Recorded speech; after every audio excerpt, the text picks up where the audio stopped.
A contract is an agreement that is intended to be legally enforceable. It creates obligations, rights and duties between the parties to the contract, and it can be made in a number of ways, such as in writing, orally, or by conduct of the parties.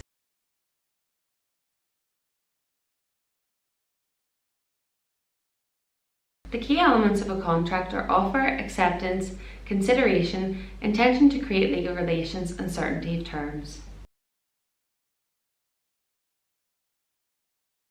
An offer is a promise by one party to enter into a contract on certain terms.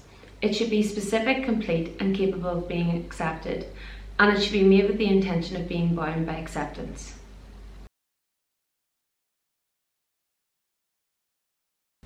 Acceptance usually always needs to be communicated in some way, whether it be orally or in writing. You can, in theory, accept a contract by conduct, but it should be clear that the party who did the act in question had the intention of accepting.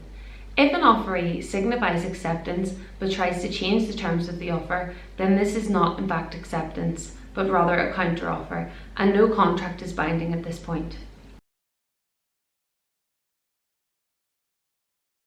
Consideration is the value that induces the parties to enter into the contract, and without it the contract is not legally binding.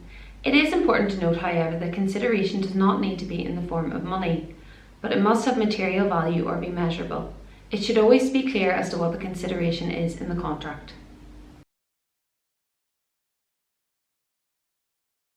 A contract cannot be formed without both parties intending to create a legally binding arrangement.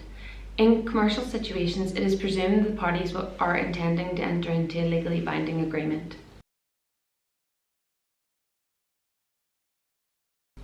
The parties must ensure that all of the essential terms are included in the contract and that they are clear, concise and complete.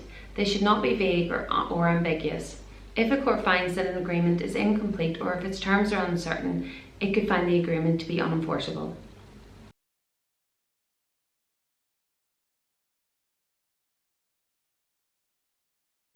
Disputes over contract formation can happen, and they are usually regarding whether or not the contract is enforceable or not. Perhaps due to a party arguing that an offer has not been accepted, if certain terms are incorporated or not, or whether the terms are clear and concise enough to be enforced.